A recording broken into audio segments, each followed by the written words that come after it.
Yahoo! Hello, guys. Welcome to episode 74. All right, guys. So we are here with another great guest. So as I was just telling him off mic that I have this checklist and there's just different conditions that I've been looking for. And I was talking to a friend of mine about certain things that I was kind of working on and just certain topics. And there was like ones I was throwing around like lupus and others. And I don't know how the topic came up, but we started talking about, sexually transmitted diseases. And obviously HIV is like the one that just hit me right away. I was like, why haven't I even considered to cover this? I just didn't even think of it. And I started looking around on Instagram and trying to find great guests. And obviously you would think there's two words I'm going to put together, doctor and Instagram. They don't seem to go together. But in this case, it did. I reached out to him and he said yes. And I'm very thankful. So why don't you tell us your name and obviously a little about yourself? Hi, TJ, thanks for having me on. I'm Dr. Carlton. I'm a board-certified gastroenterologist. I basically went through medical school and internal medicine residency, and I specialize in digestive diseases, but I'm also a gay man, and I have a very large TickTock and Instagram following. And one of the things that I do with that platform is teach people about sexual health.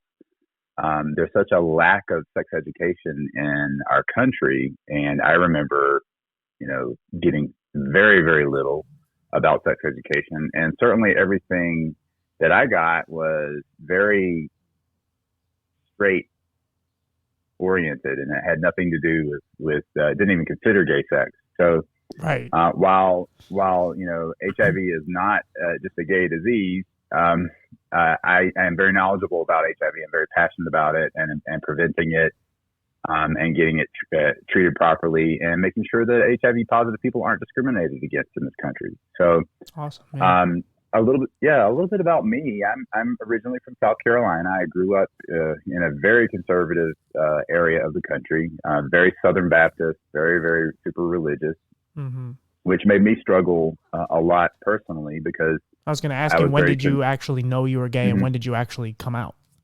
Because now that you're in a super religious household, that is something that gets beat into you. Absolutely, for sure. I mean, when I was 7 years old, I remember, being in the front yard of my house, swirling around like I was Wonder Woman, trying to change, with my golden lasso into, from Linda Carter to Wonder Woman. So, I knew I was different then. I didn't really put a label on gay or straight until a little bit later. But it really, coming out is a really difficult process for a lot of people, and it's it's kind of a staged, you come out in stages. You come out to who you're comfortable with first. So it was easier for me to come out to people who only recently met me rather than close family initially. I don't think I was fully out to my mother until I was about 30. I'm almost 50 now. Okay. Wow.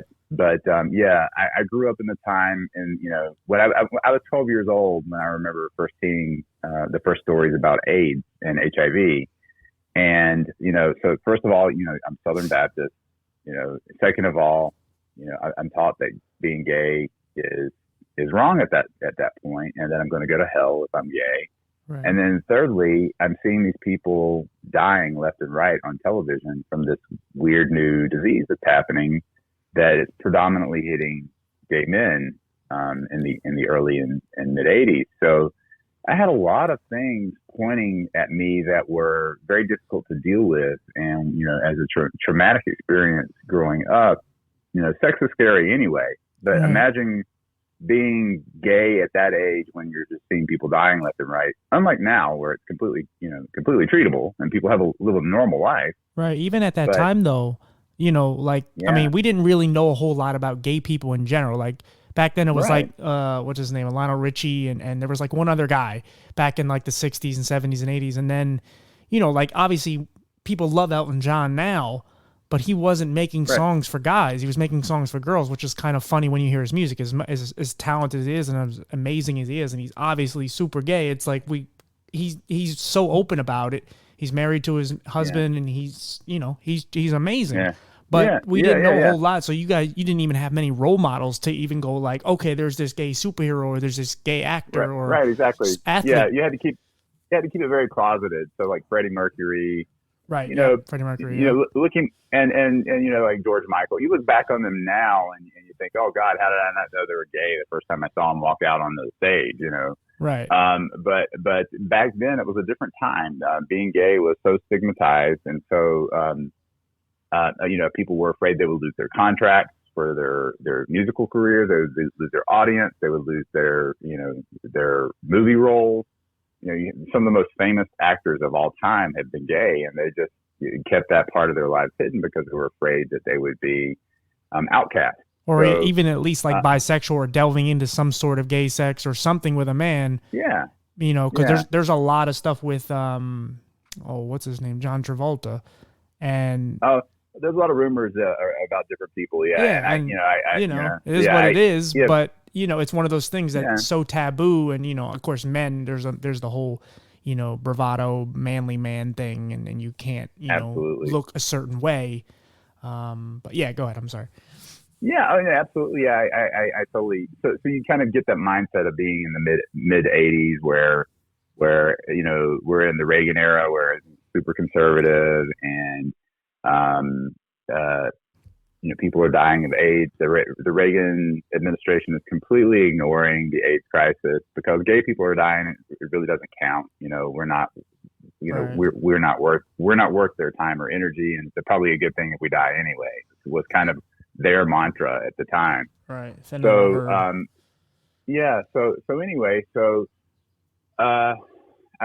knew that for me to get out of the rural deep south, conservative small town, that I was going to have to get an education. So I fought very hard.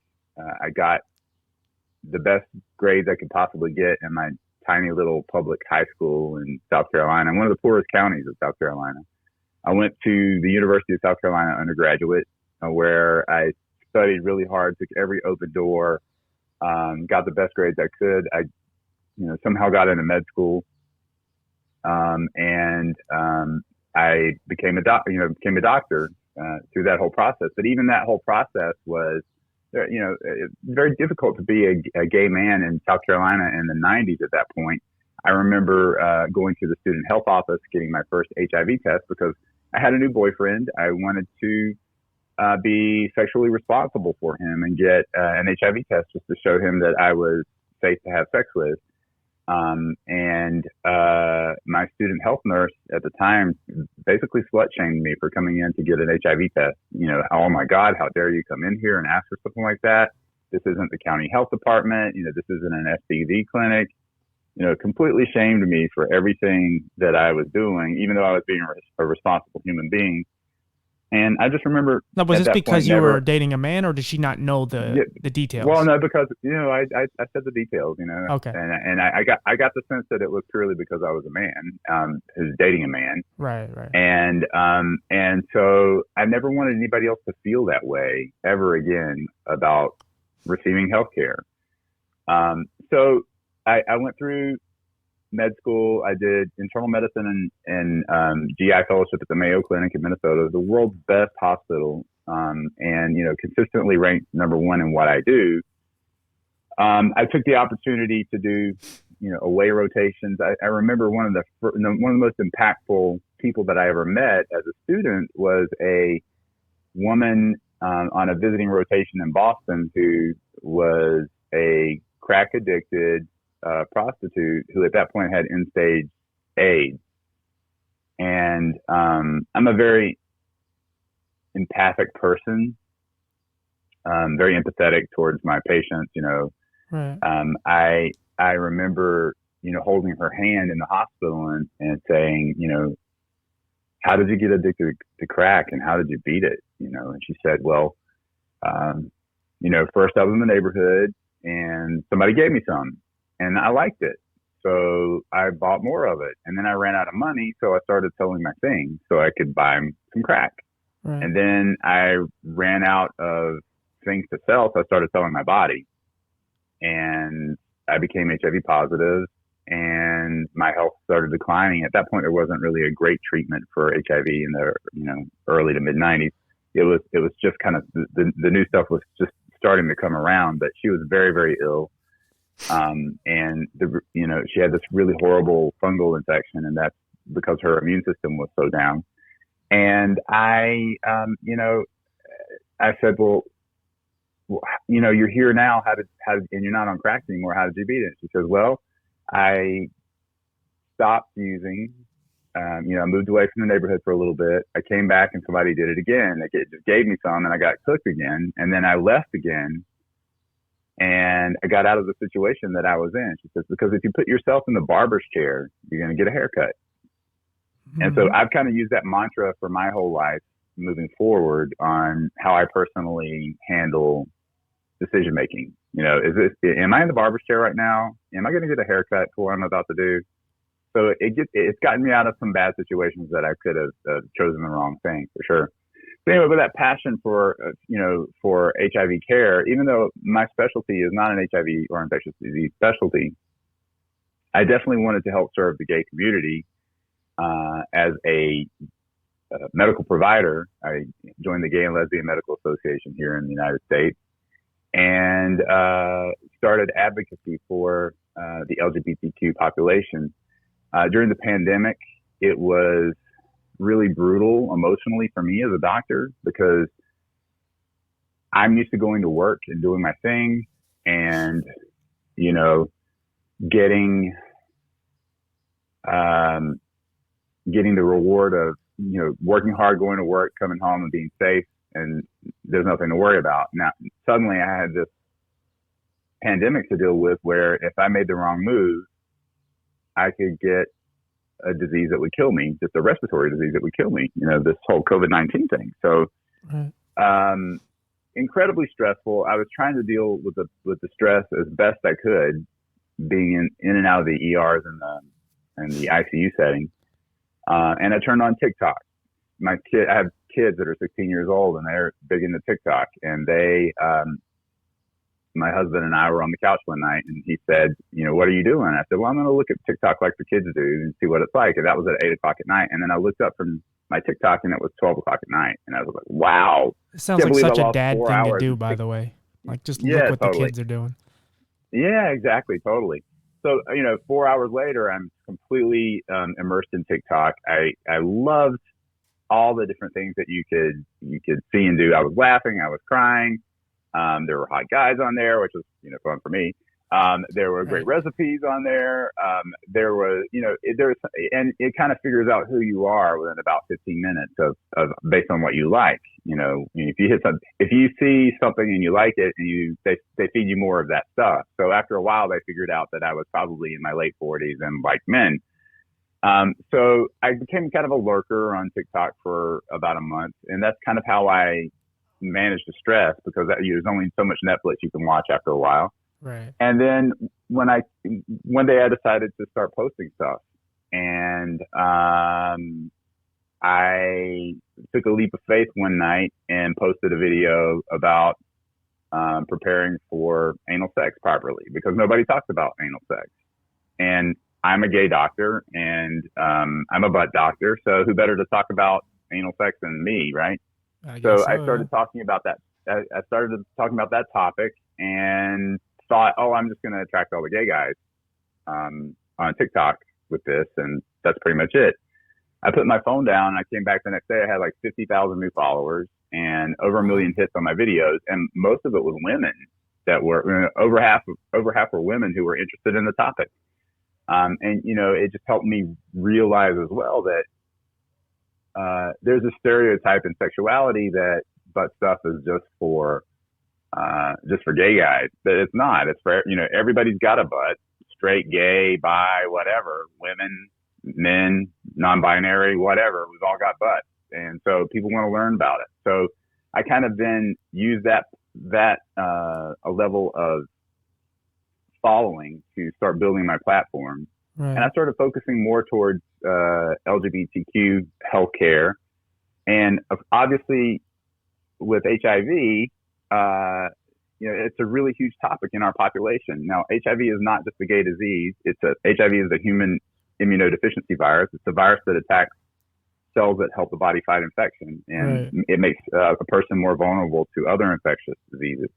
Before you go on, before you go, I just wanted to add something you said earlier as far as with anal sex and all that. Like, it's kind of weird because like we're in a very sexualized society where sex is, it's still really taboo, but like sex sells. So it's one of these things where it's like, yeah, I mean, you're right. Like, people have this misconception that women don't want it, and it's just a guy thing and all that. And then there's the whole, like, is it gay if a guy likes his girlfriend to play with? Like, it's a whole thing. And not to go down a whole sexual thing, but it's one of those things where it's just like we live in a society where, like, if you look at Instagram, it's just girls shaking their asses. Like, it's all sexual stuff. But then you look at TV and everything, like, unless you're on HBO or one of these, premium networks, you're not going to really see much other than some kissing and some shadows because they really try to taboo it. I mean, even for a while, they wouldn't even do like interracial like relationships, or it would just be one. Oh yeah. But or, now, and God forbid, having two guys kiss on television, that would have been just the end of the world back in the 70s and 80s and 90s. But girls kind of got away with it for a little bit because it was like, oh, guys think it's hot. But then once they started getting like maybe not the most attractive girls, but they were just like really butch and then they started really delving into the lesbian community because they had like that L Word show and they had Queer as Folk and there was a bunch of shows. 6 Feet Under was a real big one. Which was well acted, but it was just, there was a lot of, gayness in it, and it threw a lot of people off because it's like, well, there's a lot of great acting, there's a lot going on here, but I don't know if I could take all the anal sex. And it's like, but you, like, again, whatever's for you is not for you. And if it turns you off, fine, I get it. As a straight guy, like, two guys being together doesn't bother me at all. Watching two guys like passionately make out, it throws me off a little because I don't find guys attractive, and I think guys are just too aggressive and so on. But it doesn't make me want to like burn them or throw something at them or curse at them or call them horrible words. So it like I said, back to what you were saying, like it's kind of funny how like, we're having this very open conversation, but like, we live in this sexualized society where things are still taboo for some dumb reason. Like, it makes no sense. So the fact that all these girls came to you about wanting to learn about anal sex, and it's like, how don't you know? Like, there's so much information on the internet. Like, why isn't that you don't know any of this stuff? I mean, it's good that you're learning from a doctor, but, Yeah. Well, I mean, the thing is, like you said, is it's incredibly taboo. A lot of people don't talk about it. Even on TickTock, I have to use a lot of code words. I have to use a lot of there's a lot of kids and lot of innuendo. I can't say I've had videos taken down that barely are even suggestive. So I have to be really careful about what I put up, or I'm taken down. So I had something taken down because I said the word rape in a title, and it wasn't like it was on Facebook, but it was just the fact that I was talking about someone was sexually assaulted, but I used rape, and then you took rape out of it and just said sexually assault or something else. They just let it go. It's like, what the hell? Right. Well, and exactly. So that's one of the big things is there's all this taboo about sex. I mean, it's certainly better than it was 20 years ago, but of course. But huge taboos. And so one of my priorities in my social media platform is to break those taboos. I think one of my titles on my TikTok is the CEO of Backdoor Stuff. And on Instagram it's breaking all those taboos about butt stuff. And so with that being said, I shifted a lot of my personal platform towards sex education, gay sex education, infectious disease prevention, identification, and treatment, so that people get checked properly and treated properly. You'd be surprised to this day, despite all the advances in HIV prevention and knowledge, and we've known about it for 40 years now, people are still getting infected every day. There's almost 39,000 new cases of HIV a year on the latest statistics in the United States that are new diagnoses. And, we have all this information, but people are still getting infected. Well, I think what you're doing is amazing, because what you're doing to reach people, like, you're being very vulgar about it. You're being so honest and kind of, I mean, obviously you're so come to terms with who you are as a person, and you're open with who you are and so on. Like, you don't care what people think of you. And then the fact that you've made something of yourself being a doctor and just, you're an advocate and you do so many great things. But the fact that you're just like, because again, you could do it in a more polite way. I'm sure you're not the most vulgar. Like, you don't have to be that way. I'm you're taking all the taboos out of it, and by just saying, look, this is butt stuff, regardless if it triggers you and it makes it, because some people will hear that and go like, oh god, this is weird. But it's like, dude, if you take all I think that's part of some of the words that everyone's offended by everything. And I think if once we start taking some of the meanings out of these words, whereas like if somebody were to call you, whatever, a faggot, like that word is terrible. But if we start taking the meaning out of these terrible words and just realizing like no one can hurt you anymore, we just take them, screw it, because again, at the end of the day, a lot of these words just mean ignorant person, and again, there are ignorant people in every community, but absolutely, the reality of it is like just for the general person out there just trying to live their life, and people are just saying hateful things or are misconstruing what's going on out here. Just I think honesty is like the greatest way of going about it, and not just holding back and biting your tongue and saying like, oh, the stuff, you have a buttocks, and it's like, and you start talking around it. So I think, what you do is actually, especially to reach younger people now, where information is what it was in the 80s is not what it is now. So you could look up a word, or even like WebMD, like you could look that stuff up and you could find anything you want. Absolutely. So, But I think one of the things that really people connect with me on is I'm very open and honest, and I speak in terms that are easily understood.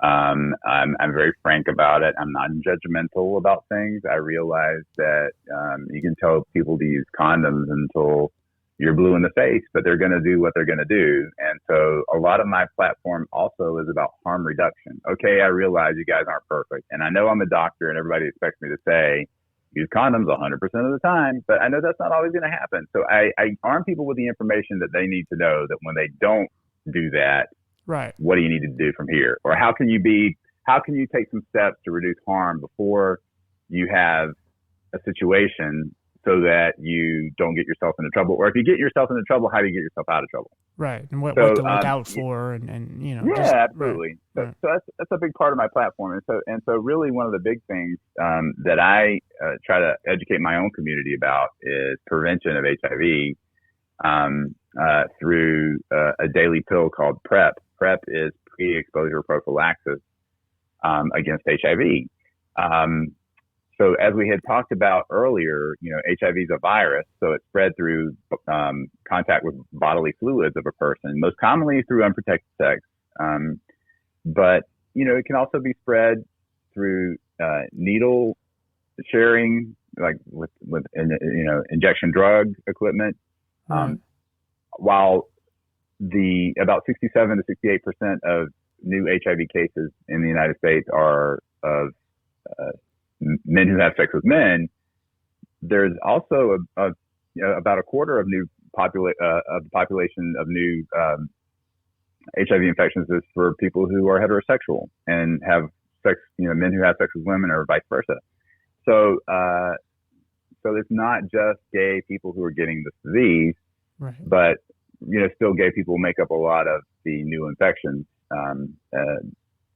So one of my big areas in this platform is to educate people on what it is, how to prevent it, and if you have it, how to treat it, and how to prevent spreading it to another person. So definitely, if you leave this virus in your bloodstream and you don't get it checked, it can start damaging your immune system. So what it does is it starts attacking your T cells, which are part of the immune system. And once you get it below a certain T cell count, the definition of the AIDS occurs. AIDS is acquired immunodeficiency syndrome.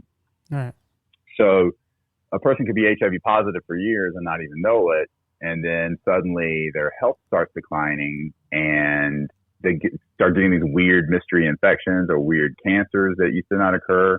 Like in the 80s, early on when a lot of guys were suddenly dying in their 20s and 30s, it was from really weird pneumonias, really weird lymphomas or sarcomas, really, things that just didn't happen.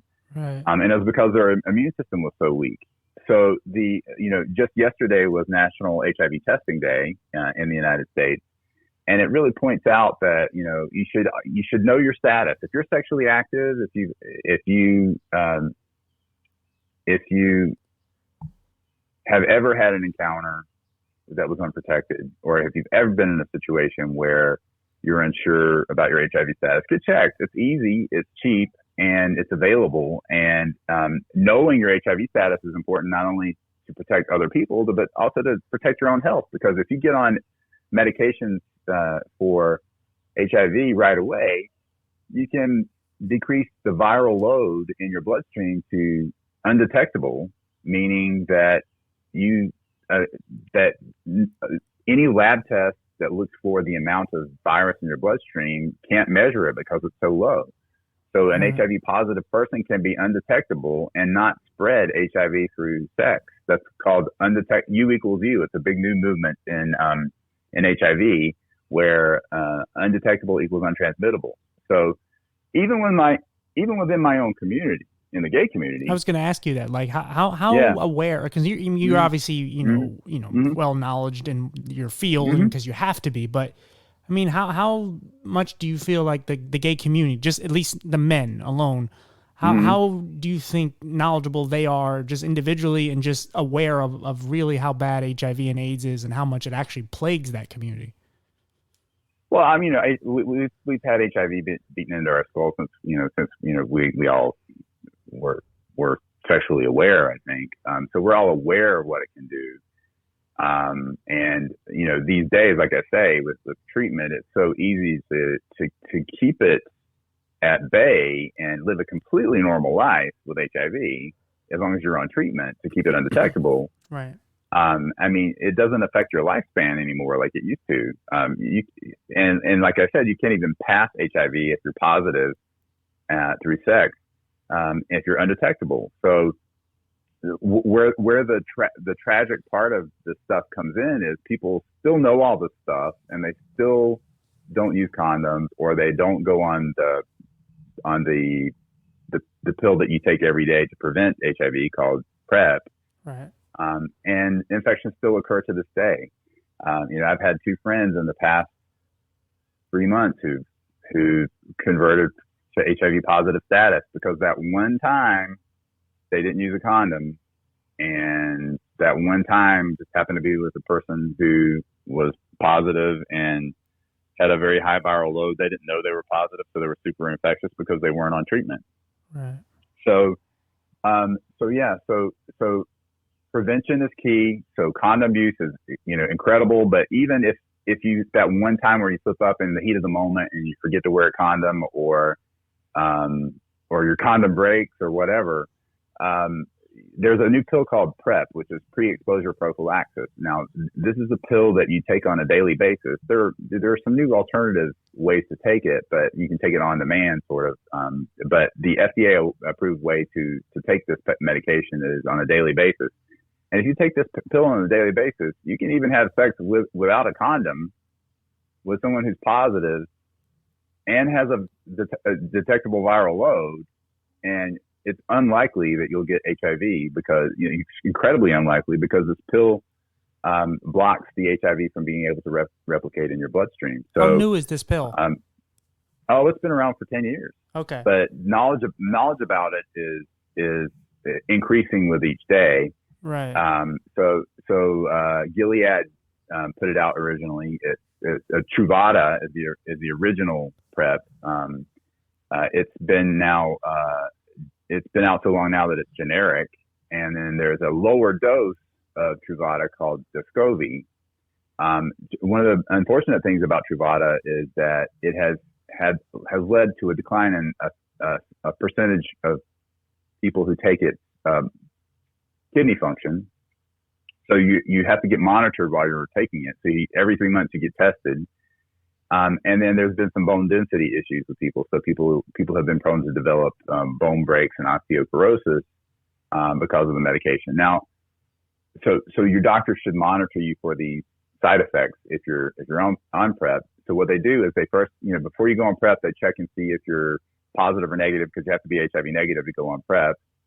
And then every 3 months, you get checked for all STIs. You get checked for your, obviously HIV included. You get checked for your other viruses. You get checked for your kidney function, and you get checked for your blood counts, just to kind of see where things are. So, you get a test for syphilis, a test for your gonorrhea, chlamydia, for HIV, just the whole gamut. So this pill is really super effective if taken properly to prevent HIV. So the whole aspect of preventive care in people should dramatically reduce the amount of infections that occur in this country. But you have to realize at the same time that not everybody in America has health insurance. Right. The poorest people are usually the ones without health insurance. Mm-hmm. So people, and then obviously as well, the people who don't have the privilege of great health care in this country. So sadly, the Latino and Black populations in this country have higher rates of HIV infection in the gay community, right. and that's a lot of times due to lack of access to medical care, right, and education about the disease. Because there are a lot of poor neighborhoods and.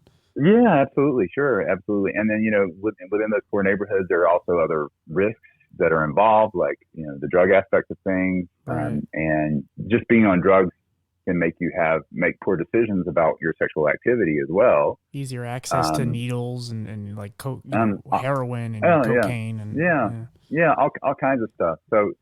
Before you go on, so HIV. Sorry. Mm-hmm. One of the reasons why I asked you the question, why is that new? Because, there's always conspiracy theories that a lot of these medications are in testing and people can get them. If you're rich, you can get them a lot earlier and so on. Mm-hmm. Because like Magic Johnson, who is one of, is probably the biggest case because of his name, and, he got it in 91 or, and so, he's been around forever. And obviously one of the big things is when you get AIDS, you get really thin, and he's gotten very chubby, and he's just a big guy, and a lot of people don't even think he even has it anymore. And obviously, the joke was that he paid it off. Like, he doesn't have AIDS anymore, HIV anymore, because he has money.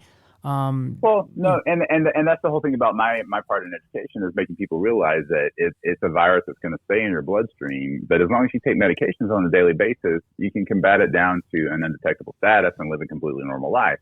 Right. So that's probably why he's probably undetectable and just living his life and doing great. And so this whole stigma about the fact that you get HIV, you're going to, suddenly you're going to die and it's the end of the world. It's not the case anymore. And, right. And so I can't tell you, with my Instagram across the world and across this country, I deal with a lot of people who don't have access to care, who live in Central Texas, where the nearest HIV clinic or HIV doctor is, hours away, and they're terrified, and they don't have the education about it because they come from a conservative background.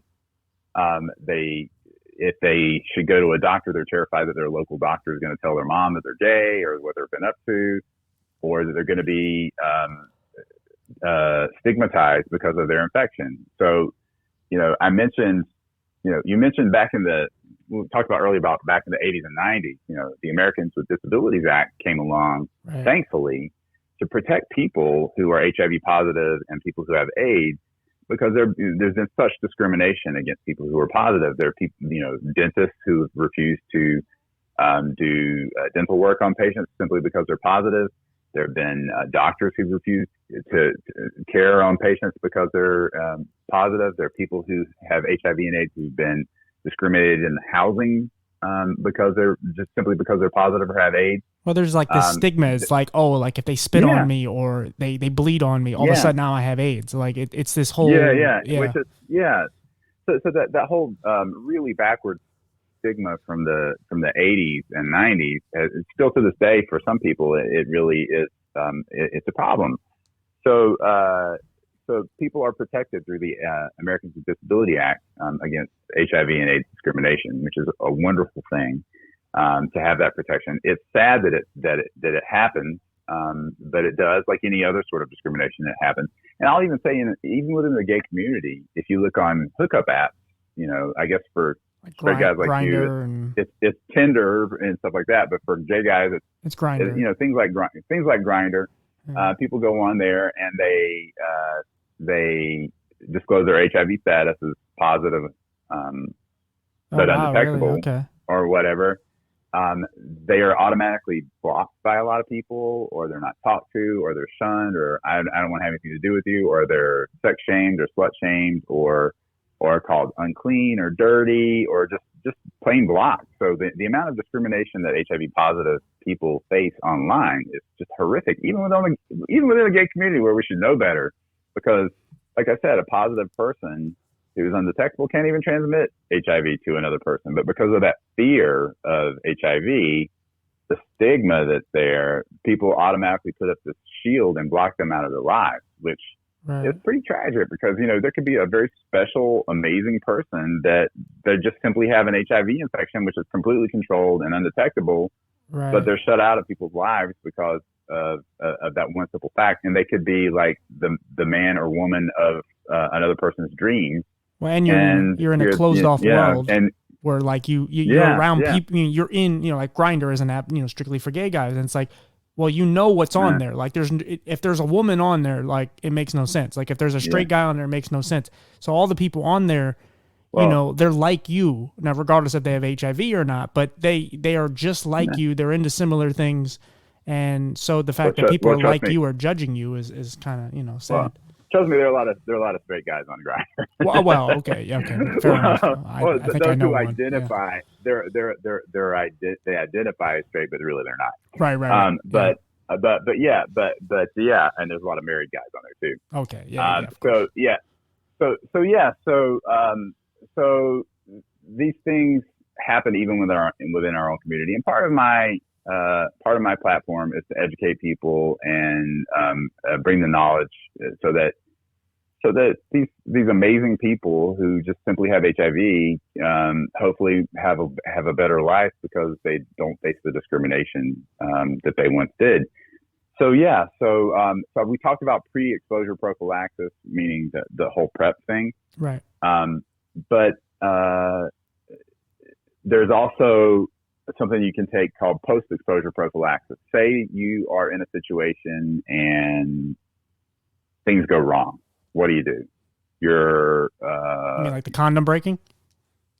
Condom breaking, or you're assaulted sexually, or drugged, or roofied, or bad things happen, right? Right. Male or female. There is a way that you can protect yourself against HIV called post-exposure prophylaxis. So within 72 hours of exposure, so if you get assaulted, on a Saturday, then as long as you start taking this pill preparation by 72 hours later, and certainly the earlier the better, the likelihood of you converting to HIV positive is incredibly low, and it's much less with this post-exposure prophylaxis regimen. So it's basically taking HIV medication for a month, and it has definitely helped a lot of people from seroconverting, including friends of mine. And is it kind of like a plan B in a way? It's kind of like plan B, but it's more of a plan B against the virus. Right. Like, okay, yeah, right. It's happened. It's already the deed is done, and we're beyond what happened. But now, what can we do to prevent the next phase? So that's pretty cool. You can prevent HIV seroconversion with this amazing post-exposure prophylaxis. So you have pre-exposure prophylaxis, which is if you're a sexually active person and you're sleeping around with a lot of people, especially if you're gay, then it is incredibly important to be on PrEP. It's something you need to talk about with your doctor first to make sure that you qualify for it, and that your kidneys are good enough, and that you are truly HIV negative first. And you need to be enrolled in a way to have your blood test monitored every 3 months. But it's a very crucial thing to do to prevent HIV. but now, so we have the preventive part, but now we even have the post-exposure part. Yeah.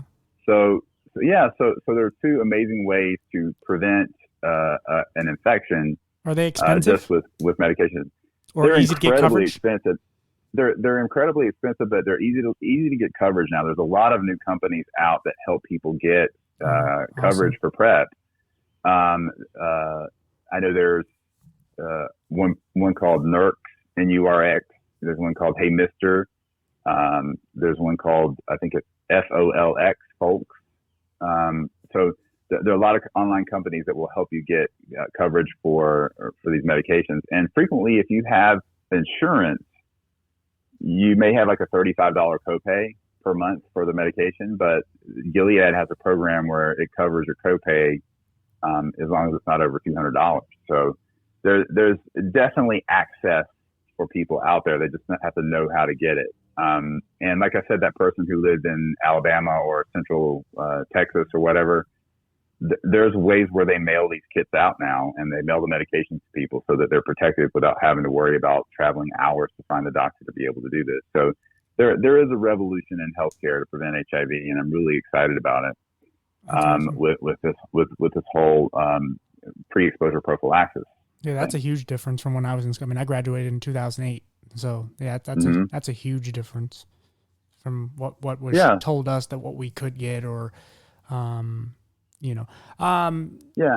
quick thing, like a side note, what do you think of like all the stem cell research that gets done on HIV and AIDS? Because there has been a couple cases where people have gotten their AIDS, like having actual AIDS, and they don't have any more symptoms anymore due to stem cells. Now, right. I know stem cells is also tricky because of the government.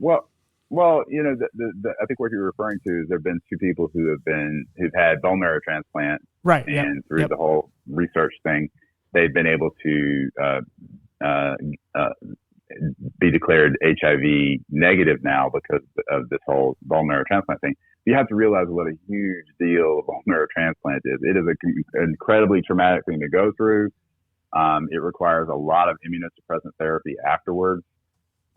So it's just a huge, huge deal when it comes to treatment. So you've got your couple of people out there who have done it, yes, but getting a bone marrow transplant requires a shitload of medications afterwards. So right. So it's not that easy. So the other thing that people are excited about now as well, and one of the things that people are really pissed off about in the gay community actually is that, okay, we've had COVID for a year and a half and suddenly we have a vaccine.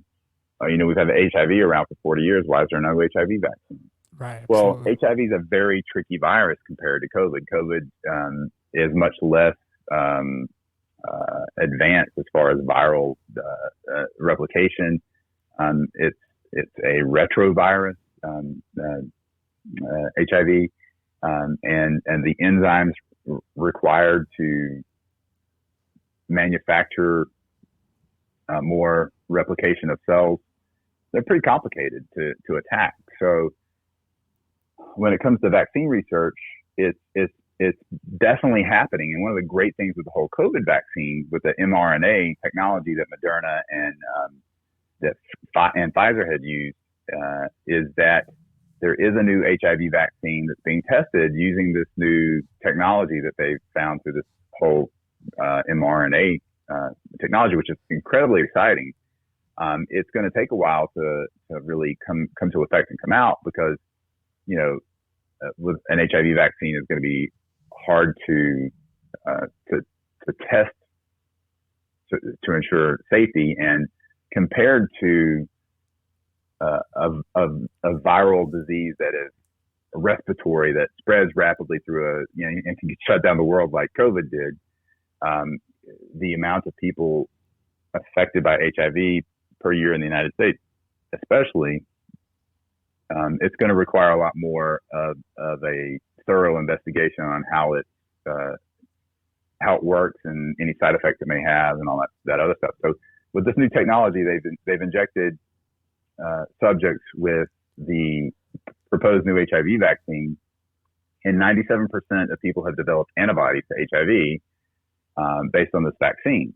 Now, so that's just the stage one. We know that it can help you form antibodies, but vaccine research is usually a 3-stage process. So the second thing is, okay, we know that it causes antibodies to get formed, but are these antibodies helpful in any way at preventing an HIV infection? So steps 2 and 3 are going to be to decide what dose is required and how effective it is. So that's incredibly exciting news across the world for HIV, because you have to keep in mind that while we only have 1.2 million people in the United States currently living with HIV and AIDS, and like we talked about that earlier, HIV and AIDS are two different things. HIV just means you're infected with HIV. You can be completely undetectable, have a completely normal immune system, but if AIDS is when you allow the virus to take control of your body because you don't get treated, or because you didn't know you had the infection, or you got it 30 years ago and it had already done damage to you. Right. AIDS is when your T cell count falls below 200, or you have an opportunistic infection. So an opportunistic infection is one of those infections that we talked about earlier, where it's a weird infection that usually doesn't happen in healthy people. Right. So like weird pneumonias and things like that. So if you take PrEP for when you actually have AIDS, is it too late to take that? Like, do you have to have HIV, or can you take PrEP at any point? I mean, obviously there's a too late point, but so PrEP. The thing about HIV medication and PrEP has two drugs of the three drugs that you would require to treat HIV. So sadly, it's not enough to treat HIV. It's enough to prevent HIV, but it's not enough to treat HIV once infected. So it can actually make things worse if you're only on partial therapy. Okay. Because it can lead to resistance to the drugs, or increased viral replication. So once you're positive, you should be on other therapy other than the PrEP pills. Okay. So it will or won't, as far as like if you actually have waiting so late to the point now that you actually have AIDS, it does not work for that? PrEP wouldn't be enough. You'd have to be on HIV medication. So, okay. There's one medication in particular that's pretty much PrEP plus one other drug. But that other drug is what's required to really knock down the viral replication once you're positive. So it, again, like you see, the advancement in HIV treatment, the treatments are way more fabulous than they used to be, to the point where they can keep you undetectable. There's even a new treatment that's just come out in the last couple of months called Cabenuva, or cabotegravir, that basically is an injection that you take that takes the place of taking a daily pill. Because one of the important things about any sort of chronic illness is to stay on your medication and keep that level of medication in your bloodstream high enough so that it's in your tissues and preventing viral replication. Well, it's hard to remember to take a pill every day. I don't know if you take any medications or not, but I do. Yeah. I do, and it's hard to remember to consistently take them on a daily basis at the time you're supposed to. Right. Well, this new injectable medication lasts for a month or two. So that's a really exciting new advancement, because rather than having people have to take a pill every day, they may only have to do an injection every month or two. And another exciting thing about this new injection is it may also be approved soon for PrEP. So instead of people having to take a daily pill and remembering to do that properly, they could go on this injection and prevent HIV as well. Is this something you do at home, or is it something you, like, when you get it, you get this? Yeah, you just do it at home. So it would probably come in a pre-filled injectable device that you just probably pop in your leg and click a button, and boom, it's there.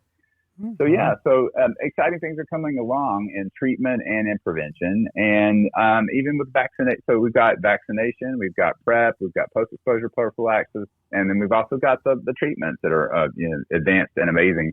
Now, the sad thing is worldwide is that a lot of these treatments aren't available worldwide. A lot of countries don't have the money, and pharmaceutical companies sadly haven't gotten the drugs to places where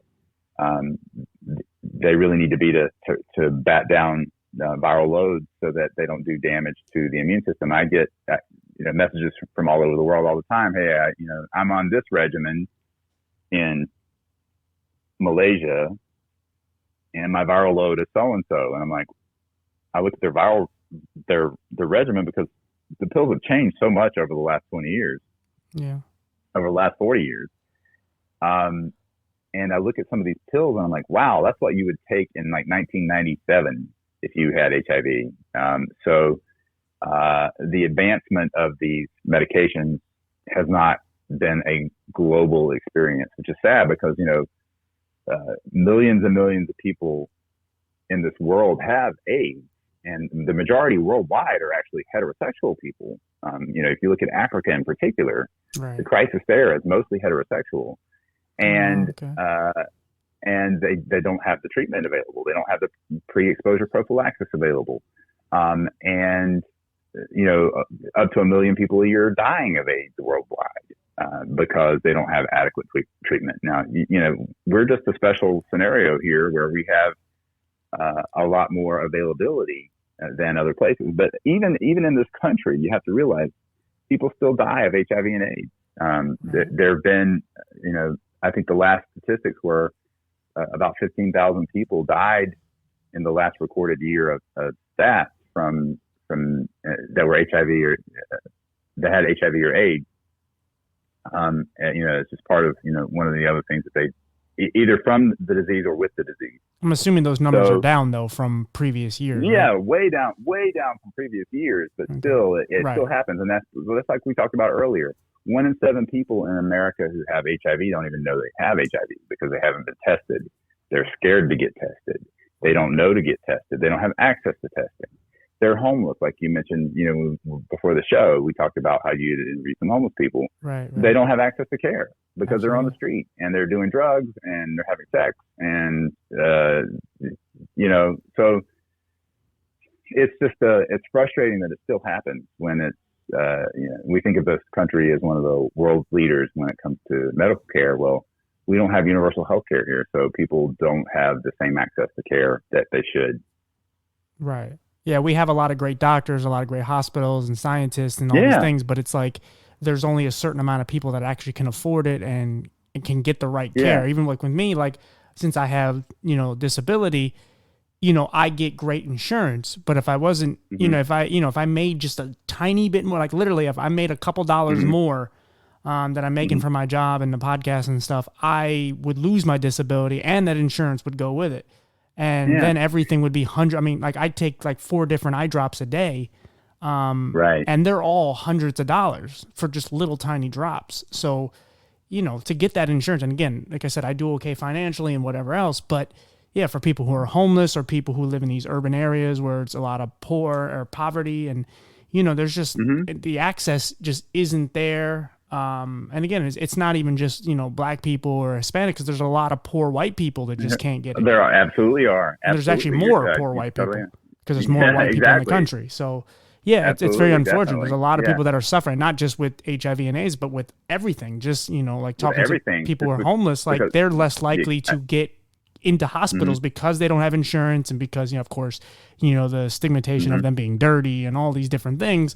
There's a lot of things that come into play. And insurance is one of the biggest things. If you don't have insurance in this country, you're screwed. At least good insurance. Right. Even if you have insurance, you can get screwed because a lot of people's work insurance is terrible. Right. So, one of the things that we had talked about, earlier about how exciting prevention tools are that are available these days. Yeah. If you test negative for your HIV test when you go to get your first check, the knowledge on how to prevent with condom use or now with PrEP, if you're especially sexually active, if you test positive, you can take medicine to treat HIV. And like we talked about earlier, it can be undetectable and you can stay very healthy. And staying undetectable is the way to stay healthy.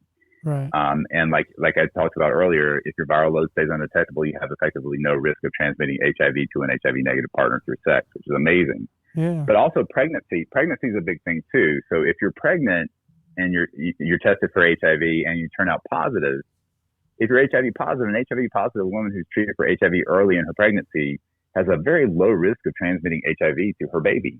Oh, So wow. that's incredible. That's another important part of when you're pregnant, you should get checked for HIV, because if you're positive for HIV and you get treated early, then you can Yeah. prevent your baby from becoming positive. Well, that's one of the big things in So Africa, where a lot of the kids have been absolutely getting it because they don't have that medication. They pass it on to the right, child because they're just having sex and then they're getting pregnant, but they're also right, HIV positive. right. And so talk a little bit before we forget to about what an acute HIV infection is like. So Right. Okay. within 2 to 4 weeks after an infection with HIV, about 2/3 of people will have like flu-like uh, illness. So that's the body's natural response to an HIV infection, and that's like fevers, chills, rash, night sweats, and muscle aches, sore Well, throat, fatigue. coronavirus, unfortunately. Yeah, Yeah. swollen lymph nodes, mouth ulcers, all these sorts of things. It's Right. kind of like a viral prodrome. Mhm. And these symptoms can last several days to several weeks. But some people don't even have any symptoms at all in these early stages of HIV infection. When do you when do you normally see Mhm. like the average? When's the normal, like within a month? Like when do you normally Yeah, start seeing symptoms? within 2 to 4 weeks, you usually Okay. see a prodrome of symptoms. But again, you don't assume you're HIV positive just because you have these symptoms. Like you said Right. earlier, you could have coronavirus. You could actually have the flu. The Just flu, because you right. have these symptoms doesn't Actually, mean you're positive. yeah, you can be, honestly, like it's so weird because I was such a just OCD free. Like I told you about some of those classes, or those those, what do you call it? Like those people would just come in and they would do these little motivational speaking type of things where they would come in and they would talk about all these diseases and stuff. And Oh, trust me. AIDS was obviously a big one. And my teacher used to show me this horrible video of this gay couple who were just dying, and they had all these lesions on them and stuff. And of course, I also saw the Yeah. movie Philadelphia. And so Oh yeah. there was a lot of things that kind of triggered it for me, and I was always just afraid of just getting it. And I lost my train of thought. Oh no, yeah. I totally know what you're talking about there. I was the same way. Like, you hear all these things and you don't just assume you're positive because you have these things. I remember in medical school being in pathology class, and every illness they would describe, they would talk about lymphoma. I would start feeling my neck and feel a little bump in my neck and say, "Oh shit, I've got lymphoma. I've got lymphoma. I have a lymph node in my neck." So that whole OCD thing where you jump to having whatever they're talking about is totally normal. Well, my thought was, sorry, So I brought it back. yeah, My thought was that my yeah, anxiety went so far off the rails that anytime I ever slept with a yeah, girl, I could wear 6 condoms. Not that I ever did that, but I could wear multiple condoms and still panic about still freak out. STDs. And it drove me insane. And one of the things that you were talking about, like things that make you feel like that have given you similar symptoms, if you have really bad anxiety can cause these little like screens of these little smoke screens of, oh, you actually do have this, because now you start getting achy, you get tired. A lot of the same symptoms start to show up because I wasn't really worried about HIV and AIDS. I was more worried about like herpes and stuff like that. And I just would start, like, my mind would just start creating these little, like, I would just like feel like a bump or something, and it really was nothing. But it started creating this. And so then I started getting achy, and I started feeling all these flu-like symptoms, so that it actually it created this perfect storm of, oh my God, I actually have whatever, gonorrhea or whatever it is. And so there's another, so that when we were talking about earlier about like with WebMD, that's also like a gift and a curse, because there's a lot of people that will type in sore throat and a shitload of horrible things will come up. And now you just triggered this emotion that you were kind of on the fence of, I might have it. And now you looked up that, and now it says you have throat cancer or something. And it's like, holy shit. So, and that's why it's so good about what you do and with all the information out there, because there is so many, like you said, all these basic symptoms that happens for so many things. And obviously we're going through this corona shit, and that's most of the symptoms for that. So that's why it's good to know everything. Right. And really the important thing about getting tested is knowing your status, because the second stage of HIV infection, or chronic HIV infection, is where you're asymptomatic. The virus is still in your bloodstream. It's multiplying, but you don't know that you have anything because you're not getting any of these weird infections yet, because your immune system is still strong enough to maintain. Right. The importance of knowing your status, though, is you can still spread HIV through sex at this stage, because your viral load is detectable. So it's really important to know your status at that point. And obviously, like I talked about earlier, the earlier you get treated, the less your immune system gets affected. So it's important to get early treatment. So then when it comes to AIDS, so you don't get treated. So you have this chronic infection and your T cells start dropping. The symptoms of AIDS include rapid weight loss, profuse night sweats, extreme and unexplained tiredness, swelling of your lymph nodes, diarrhea, mouth sores, pneumonia, weird spots on the inside of your mouth or on your nose or eyelid, memory loss, depression, and neurological disorders. A lot of things that are not related just to AIDS alone, but are signs that you could potentially have AIDS. Right. So again, these are the things that are important. You don't want to reach that stage. It's completely preventable to reach that stage, even if you're infected, by getting checked and getting treated. It's completely preventable to get to avoid an infection by either using condoms, using PrEP, using post-exposure prophylaxis if you should get into a situation that is where a curveball is thrown at you, either through needle sharing or through an assault of some sort. Right. So, one other thing there's so much information is out there. Yeah. Mm-hmm. I think another thing that actually kind of gets forgotten is that we have made some strides with condoms. Like, they are more pleasurable than they used to be. Yeah. Like, there's a lot Definitely. of these lubricant condoms. Like, again, guys hate them, and again, I don't love them, but No. Yeah. unless I'm comfortable with a girl, I especially the first time, I never don't anymore. And again, when I was young, I did stupid things, and I probably should have kids, and I probably should have an STD because of karma, but I don't, and I'm lucky, and I knock on wood and so on. But that's one thing I think a lot of people just tend to. We don't really think about condoms in the sense of they've kind of made improvements with them as well, where it's just it's more pleasurable. They're thinner. They're made with better stuff. They're lubricated great. They're definitely preventive of STIs, or sexually transmitted infections. Infections, right? One of the big things that is happening more now with PrEP use is a lot of people aren't using condoms anymore in the gay community. We don't have to worry about children. Right, of course. So the whole, now that you can prevent HIV, which is the one everybody was worried about, a lot of people aren't using condoms anymore. So you're seeing a spike in certain infections like chlamydia and gonorrhea and syphilis and herpes and genital warts and things like that. The other thing, another thing to talk about with genital warts is you can get the HPV vaccine up until age 45 now. It's approved up until age 45. You can get it later than that if you want to, male or female. But the likelihood of you being exposed already is going to be higher the longer you wait. So one way to prevent genital warts, cervical cancer, anal cancer, because HPV also can lead to anal cancer, right, of course, is to get that HPV vaccine. So I encourage people who are still very sexually active who haven't had HPV to get the HPV vaccine, because that's a preventive tool.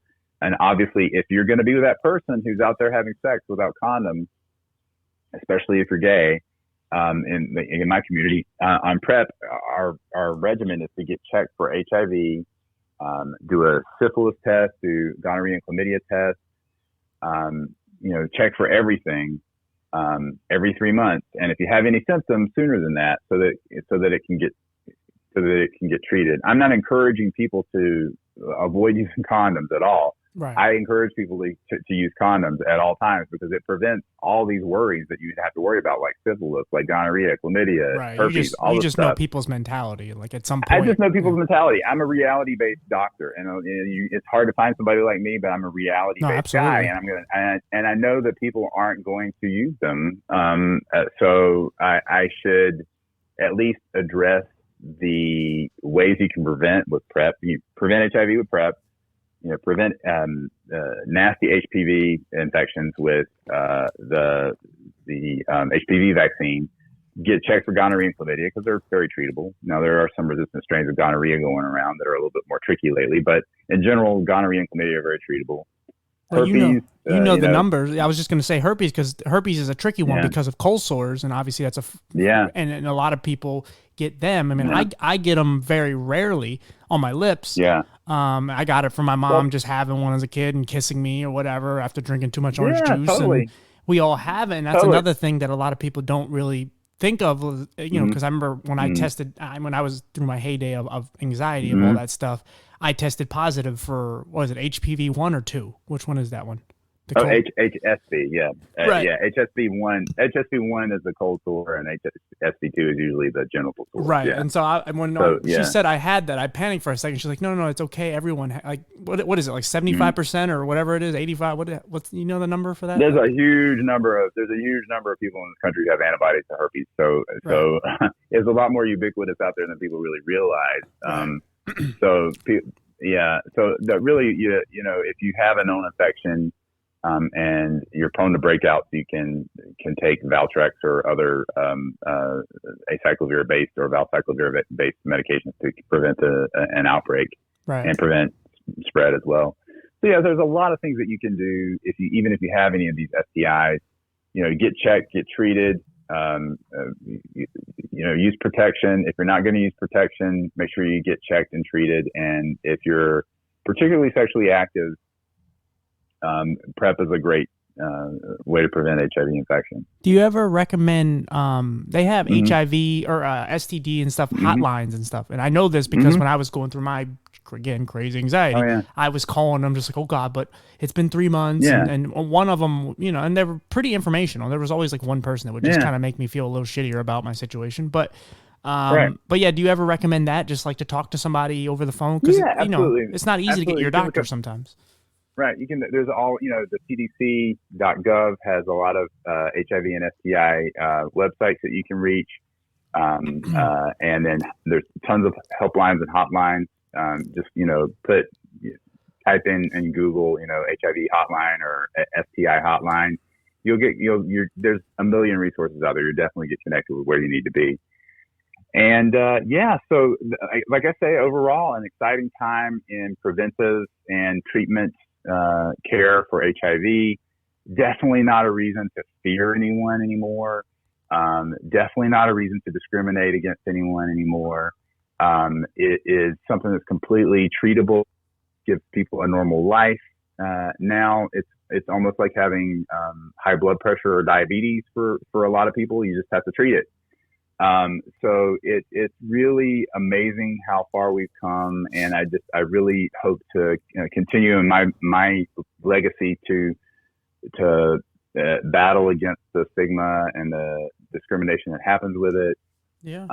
Not only in the gay community, but in the straight community too. So, I'm at my resources. I'm at Dr. Carlton, DoctorCarlton on Instagram and on TickTock. Like my TikTok's usually a mix of comedy and information and education. And sometimes I'm just being stupid because that's what TikTok is all about. And Instagram is more education focused. I have tabs under each under my profile about each of the things that each of the topics that I talk about, Right. whether it's STI prevention or HIV or bottoming or topping or whatever. So there's all kinds of resources out there that I help with, and if people have questions or concerns, they can always message me directly on my Instagram, and I'm happy to help connect them with the tools that they need to have a better life. Right. Yeah. Again, he is really a great follow. Like I said, that's how I found him on Instagram. I have a couple more questions, and I'll let you be. Sure. Absolutely. Have you gotten any like negative feedback from the medical field for what you do on Instagram and TikTok? Because again, you do kind of make light of it in a way, it's informational, but people take things however they want to take it. So have you gotten any negative feedback from them? Honestly, from the medical field, no, I haven't gotten negative feedback. I've gotten a lot of positive feedback. A lot of people are like, wow, I'm a gay GI doctor and I wish I was out there doing what you did, or I'm a nurse that works in your hospital and I really appreciate what you do. Or my husband and I watched your TikTok last night and we're patients of yours, and we're a little surprised when you came up, but we're really, really happy that we know that you're somebody that we can talk to open and honestly about what's going on in our lives. So that's been all good. I've had some negative feedback from some more conservative people. Right. I've had some trolls go after me. I think there's one really popular person online that a lot of people followed who put up this ridiculous TikTok. Who's like a gay life coach. Whenever I hear gay life coach, I automatically think unemployed. But Okay. but Shots fired. but anyway, so I I took him down a little bit from what he said because what he said was ridiculous, and I kind of stitched a video on TikTok about it. And I've learned not to ever do that anymore. It's not worth No. the hassle that comes with being negative towards anybody. Even pointing out something ridiculous or stupid from a medical standpoint, it's sometimes it's better just keep your mouth shut and move along. But he really went after me. He started making all these videos about me and trashing me and calling me problematic to the gay community, and obviously having no clue what I actually do behind the scenes to try to help my community. So yeah, so it's not always positive. And yes, I do get videos taken down, and yes, it's a risk, but the benefits have been clearly so far outweighed, and the way it's affecting people's lives. And I get feedback from men and women around the world saying how my tips have helped them in their sex lives to have such a better experience, and it's been amazing for them and their partners, male or female. Awesome. All right, 2 more questions. Is there any other misconceptions about HIV and AIDS that we have yet to cover? Like, is there anything else out there that you think that people just kind of, I mean, obviously, there's the difference between AIDS and HIV, and is it a gay disease? Like, is there any other ones out there you think? Yeah, I think the biggest thing is, people don't really think about it as much anymore, and it's still out there. It's still very, it's still something you should be aware of. Like I said, I've had 2 friends in the last month who converted to positive, and they knew about PrEP and they knew about condoms, but they got in the heat of the moment. They did something that they knew better than to do, and weren't on the right protection, and their loins kind of outweighed their brain as far as their thinking process at that point, and wham bam, they ended up with this infection. And like I say, it's a treatable thing now. It's not a death sentence like it used to be, right, but still it's something you can avoid by proper protection and prevention. Yeah. Wow. And yeah, like I said, it's just about putting information out there. And what was my last question to you? Oh, I mean, you obviously, you kind of achieved your goal of becoming a doctor, and you're an advocate, and you do all these great things. And obviously, I don't think the TikTok thing was something you really thought you were ever going to get into. No, that was a complete surprise. Yeah. Right. So is there anything what do you want to do with the rest of your life? Is there something, obviously continuing what you're doing in all facets of your life, but is there something that you really want to achieve, or something you want to see done in life, or anything?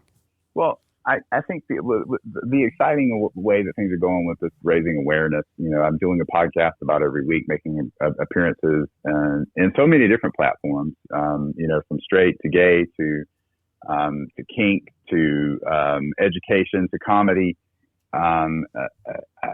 It's been a really amazing thing for me. I even just had a sold out show in Austin, Texas, where a leather company that makes leather goods for the gay community brought me out to do an anniversary celebration, and they sold tickets for people to come hear me speak, and it sold out like 3 weeks ahead of time. I was shocked. Wow. So I know that people enjoy what I say. I love the ability to help people. So I think one of my next goals would probably be to have my own sort of radio show or a television show or some other platform, write a book. I don't know what the next step is, but I'm really hoping that there's something that comes of all this, because it's a lot of work. Cause I mean, here I am, a doctor, and I'm pouring my heart and soul into my practice. Whatever time I have left is devoted to this. And, I'd like to see something really good come out of it in the big picture for things, to spread that net a little farther. Right now it's 215,000 on TikTok and 20,000 or so on Instagram. I'd love for more people to hear my story and get that information out there Right. in whatever facet. Oh, that's awesome. Well, last thing. Mm-hmm. I always like to let the guests like kind of, especially if they have a different condition or whatever, and I like to let them like kind of give some, encouragement to the younger them. But in your case, since you're the doctor and you have all the information, is there anything you can say to a person that, let's just say, obviously years ago it was like a death sentence, but right now they just tested positive, like mentally, is there any encouragement or what you can say to them to make them just obviously realize that life is going to be okay and so on? Absolutely. HIV treatment and HIV medications are amazing. It's no longer the death sentence it used to be. You can live a completely normal life. The importance is taking care of your health and being on top of your health. This should not affect your longevity as long as you get treated and take your medication. It's nothing to be ashamed of. It's just part of who you are right now, and we need to get it treated because it should not define you, but it's something that we need to address so that it doesn't affect you in any way. But you can live a completely normal life. I don't want you to be discouraged or ashamed. This is something that we can truly beat together. That's awesome. So, absolutely. Yeah, brother. So, thank you.